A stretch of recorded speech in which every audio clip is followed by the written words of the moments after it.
Welcome to Your Next Chapter, a podcast diving into the impact of storytelling and innovation. I'm Jeremiah Tittle, CEO of Next Chapter Podcasts, your host for conversations with creative minds reshaping their worlds through narrative. And our guest for this episode is someone I know and very happy to have, Bridget Todd.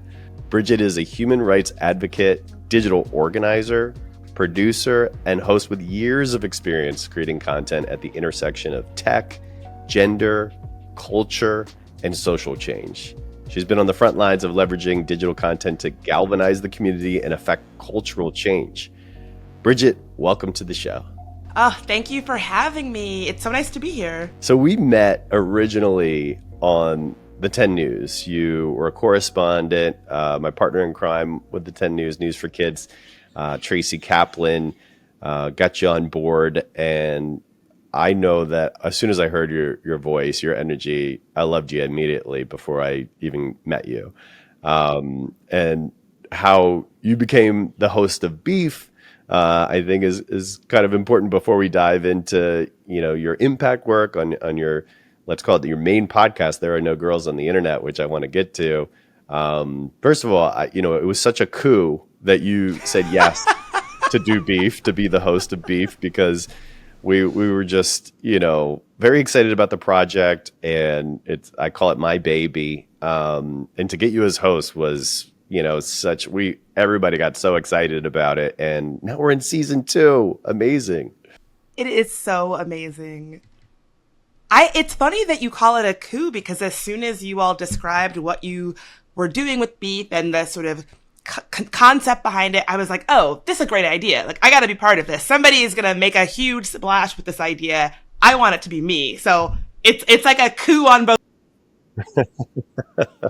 Well, I love it. I remember distinctly, when we were presenting the idea to you, it was like, you're involved in a lot of serious projects, and we'll get to those for sure. But I guess there was, I don't want to misquote you, but you're like, let's do something maybe light and fun on the side that's less heavy for a little bit to balance it out. Yeah, I feel like that is the, struggle of being a creative person and a podcaster. So much of what you could be talking about is big and important and heady and all of that, and that's great. But then sometimes you want to work on stuff that just lets you nerd out a little bit and have a little bit of fun and really revel in historical pettiness in ways that, are delightful. I love it.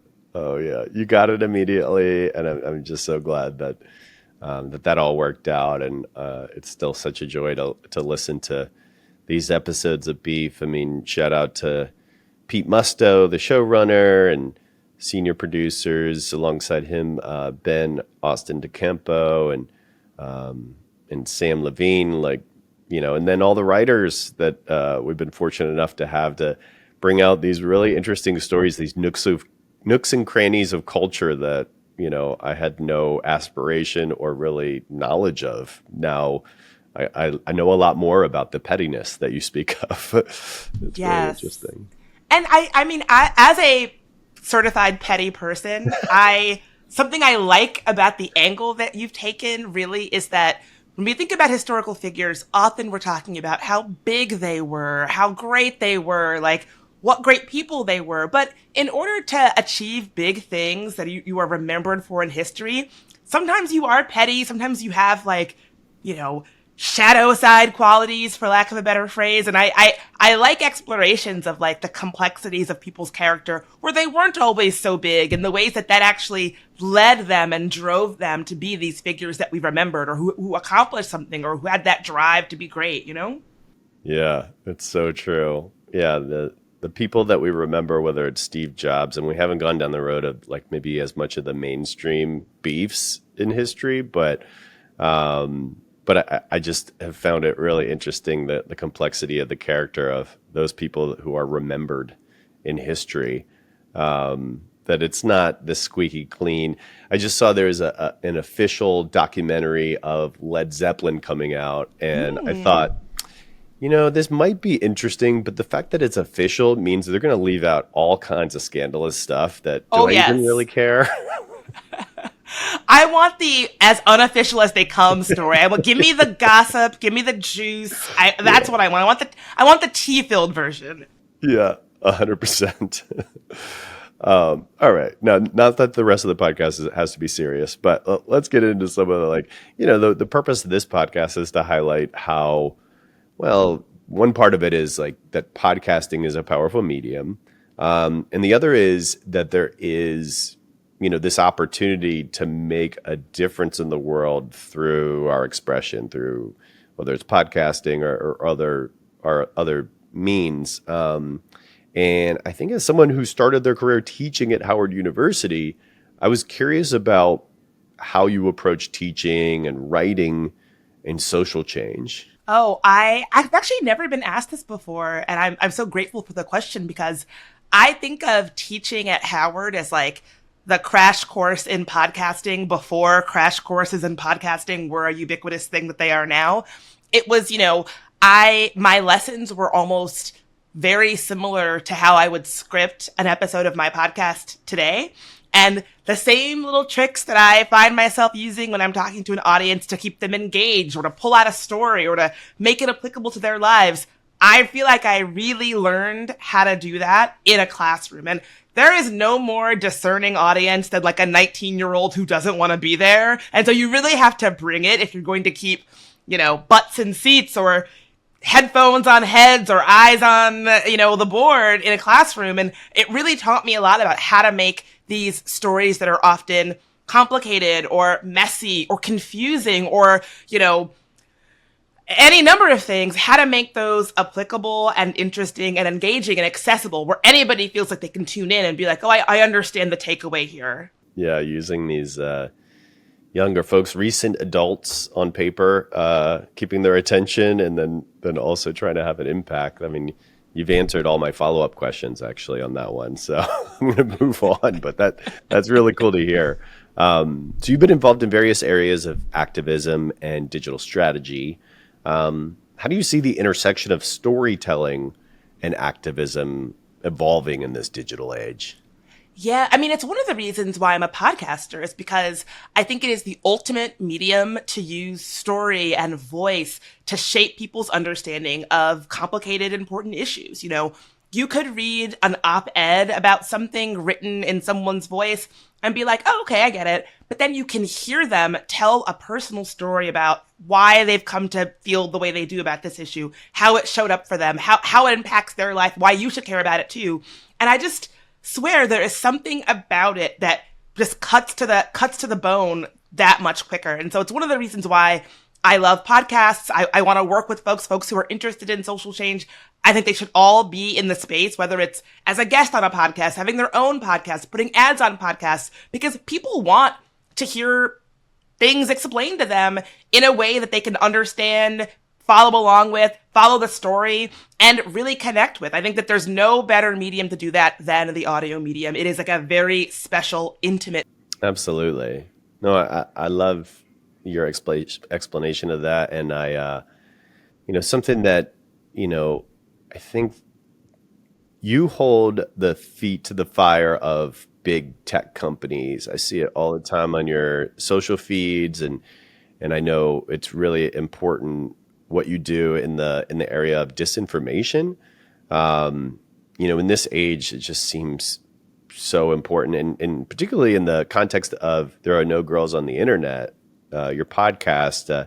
I'm just curious about, less about the need, because I think we all agree there's a need to combat disinformation, but more about, kind of more of the context of like maybe why you started the podcast, how you came up with the name, and just the digital activism efforts that you take on. Like, this is important to you, isn't it? It's really important to me. I sometimes describe like my relationship with the internet as the internet being my hometown, and it's like where I was raised, it's where I grew up. I was one of those young people who was raised by parents who worked a lot, right? And so in a lot of ways, I was like somewhat unparented in a kind of a loose way. And so I was that kid who was on the computer, in my room, just like those are the experiences that really raised me. And luckily, those experiences were largely very positive and informative to me, right? Like, I feel like I really started to understand myself my place in the world, who I could be, all of that through my early online experiences. And so it's deeply important to me that we are leaving behind an internet landscape that allows for other young people and other generations to have those formative exploratory years online in ways that are safe, just like I got to do. I worry that we're not leaving behind a very good internet landscape or internet climate for the people who are coming up behind us trying to have that same experience that I did. And so that really is the key of why I care so deeply about the state of the internet, and especially for people who are marginalized. And so if you're a young person, a trans person, a Black person, a woman, a queer person, I want to make sure that you are able to have safe, equitable internet and technology experiences just like everybody else. We all deserve that. And so the name of the podcast, which looking back, it's such a mouthful. Every time I say it, I'm like, oh, I really did not anticipate having to say this multiple times a day. But There Are No Girls on the Internet can sort of be thought of as this unofficial rule of the internet that says that if you are somebody who is traditionally marginalized, your identity does not matter when you get on the internet. And so online, we're all the same. It doesn't matter if you're a woman. It doesn't matter if you're a person of color, a queer person, a trans person, whatever. However, that is so not true. You know, the kind of experiences that you can expect online are completely shaped by your identity, are completely shaped by who you are. And so I really wanted to build a platform and a space where we could be honest about that and talk about the ways that our identities shape the way that we show up online. Yeah, I love the name, and I think it sparks curiosity right out of the gate. So there's like, oh, what is this about? I mean, I remember getting your headshot. We were preparing like the webpage for Beef, and I was like, what's Tangati? And I was like, oh, it's There Are No Girls on the Internet. But yeah, I mean, it caused me to do a deep dive of the podcast and to really understand, you know, what the purpose is behind it. And I guess a follow-up question is really back to navigating disinformation. And when you're building online communities, do you have a checklist? I mean, is it specifically to call out grievances in this space? Or is it more this kind of general, like, hey, we're all, as you just explained, kind of equalized in some, you know, incorrect way to maybe look at it because whether it's a bot, a Russian bot versus another human, it's hard to tell sometimes. But in this case, you want to bring those differences into the mix and not ignore that it's not a level playing field. Yeah, I think that's a good way to put it. And I think the differences in terms of how we all show up online, they're not all negative, right? Like there are things about being a Black woman. There are ways in which my identity means that I am connecting with people online in completely unique ways that are great and are joyful and are abundant and like are rooted in so much love for community, right? And so I want to be honest about how the pendulum kind of goes both ways, that as marginalized people online, yeah, maybe the kinds of experiences that you're having are uniquely negative, but that also means that the kind of community you can find online is uniquely positive. And so I just want to tell stories that are rooted in that like kind of messy truth of what it's like to be online as marginalized people. And, you know, one of the biggest threats that I see to our online experiences really is the proliferation of things like mis and disinformation, particularly in 2024, where conversations about AI have become so ubiquitous. And, you know, I deeply feel that having a internet landscape where you can easily find access to accurate, thoughtful information about who we are and our relationships and each other, that is an equity issue. It's a tech issue, obviously. It's a racial justice issue, a gender justice issue. We know that disinformation and misinformation disproportionately impact marginalized people. And so it certainly is an equity issue, a social justice issue. And when you think about all of the different issues that are impacting us as a people, right? Things like climate change, democracy, conflict, all of these things, we can't get anywhere or make any progress on them if we're not all having the same conversation. And if we can't even have honest, accurate, thoughtful conversations about our world in an internet landscape that is equitable, where everybody can show up. And so to me, I see that as the through line of everything. We will not have a healthy democracy while we don't have a healthy internet. That's powerful. I love that. Yeah, I wanted to ask you about, and forgive me my ignorance here, but I've seen the Outspoken logo on There Are No Girls on the Internet show artwork. And could you explain a little bit about what that is and kind of the relationship there? Oh my gosh, I'm so glad you asked. So, iHeartRadio is the network that my podcast, There Are No Girls on the Internet, is on. But inside that network is the Outspoken Network. And that is an amazing slate of LGBTQ creators and podcasters who are really making interesting content. It is run by an amazing Black trans woman named Raquel Willis, who is awesome. She has a memoir that is awesome. Like, I could talk about how amazing she is all day. Look her up. You will not be sorry about that because she is phenomenal. But really, it is about bringing together the voices and perspectives and ideas of, marginalized people within this big company. Because like iHeart is a huge company. They are everywhere in the podcast landscape, but we've kind of carved out this little space for us to really have the kind of conversations that I think are really resonating with the community. So super excited about it. Was beyond excited when I got the ask to be part of the network. Yeah, so many of the creators there are just doing super interesting things. So definitely check it out if you're interested. Oh, very cool. Yeah, I wanted to get a little bit more of the backstory from the inside, so appreciate that.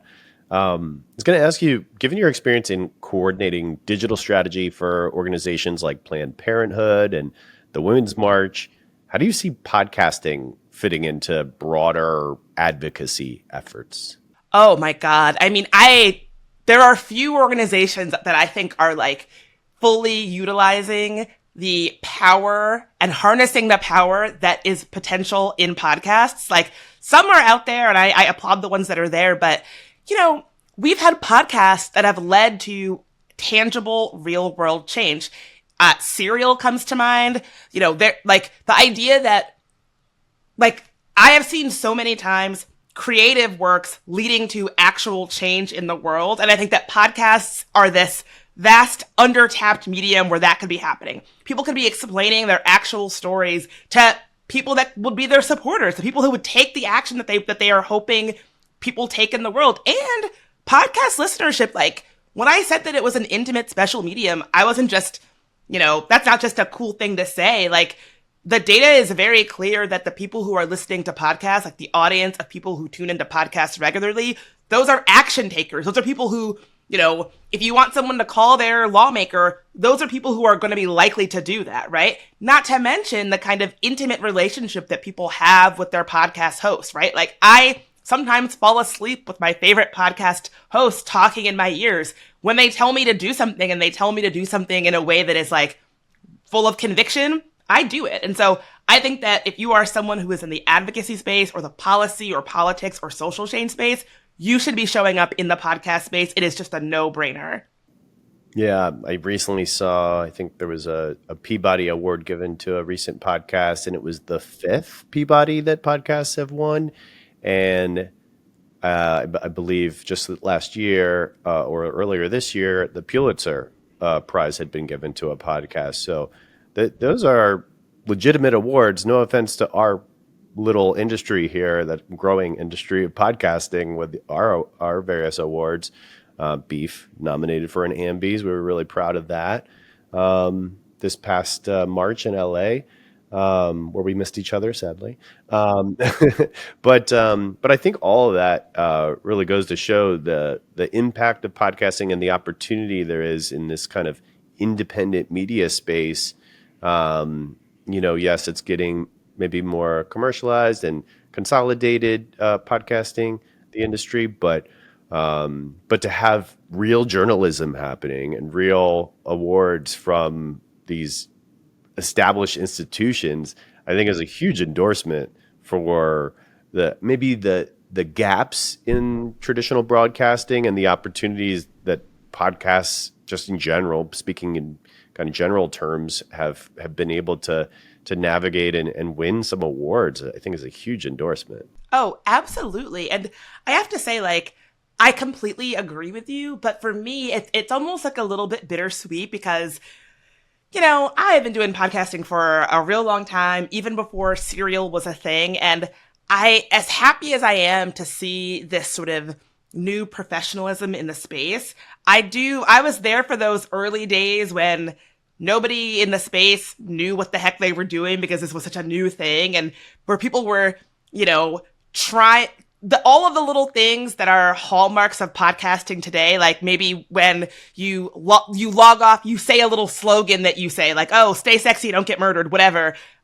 We were there when people were trying all that out, all the things that have become like the way you do podcasting. People just came up with that on the fly. And so I as cool as it is to see the space get so professional, it was so fun when it was still the Wild West, and it was just a space that attracted oddballs and weirdos, which are, I say that lovingly because I am one. Those days were also really fun. That's awesome. And a follow-up, but, I think we've kind of shaded into the answer of this question already, but how do you believe podcasting uniquely contributes to social transformation compared to other mediums? Oh, this might be kind of a weird answer. I mean, I've kind of alluded to this, but just to drill down into it, how many opportunities do you get to hear someone tell their story and their perspective in their own voice? Seeing them on TV, I think, is different. Seeing a video of someone speaking, I think, is different.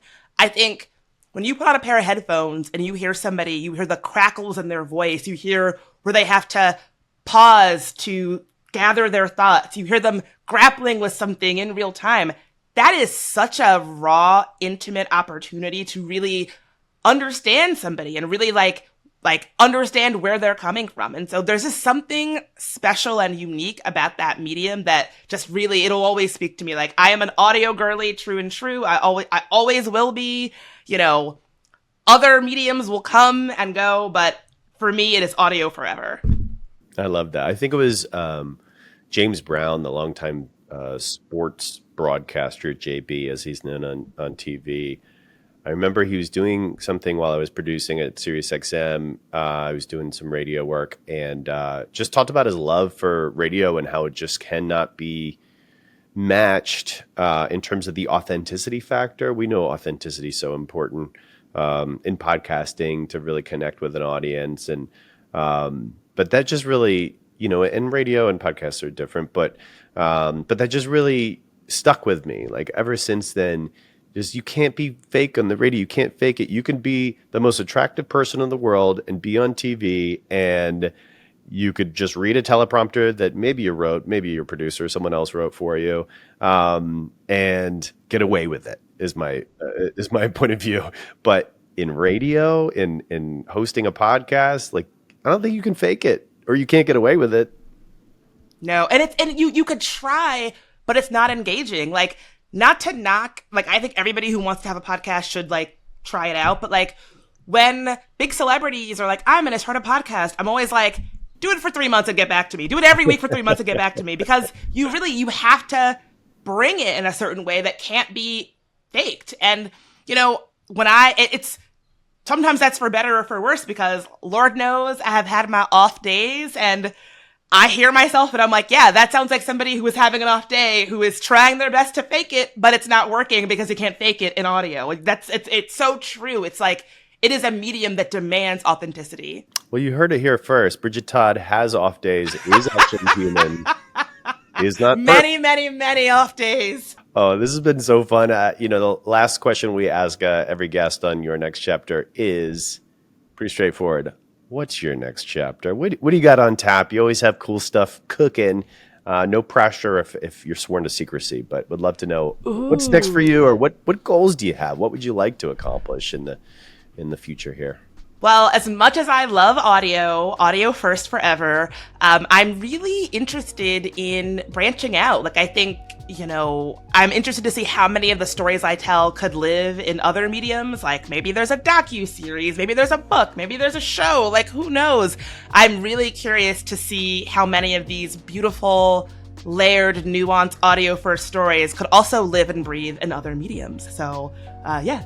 TBD, fingers crossed. Yeah, well, would love to see you commenting on whatever screen is available, and that would be a lot of fun. All the screens. I'll be no screen is too small for me. if you know those taxi TV, I will happily do taxi TV. Like, I'm coming for all screens, big and small. Well, if Tracy Kaplan have the ability to invest in the blue chip stock that is Bridget Todd, you know that we're going to find a way to do that. But thank you for joining me. Very much appreciate your time today. This was so fun. You're such a good interviewer. I could chat with you all day. Oh my goodness, you make it easy. Thank you for listening to this episode of Your Next Chapter. I'm your host, JT, Jeremiah Tittle. Our executive producer is Nick Kastner, and this is edited by Justin Cortese. We drop episodes bi-weekly. Please follow the show and leave a 5-star review. And thanks for listening.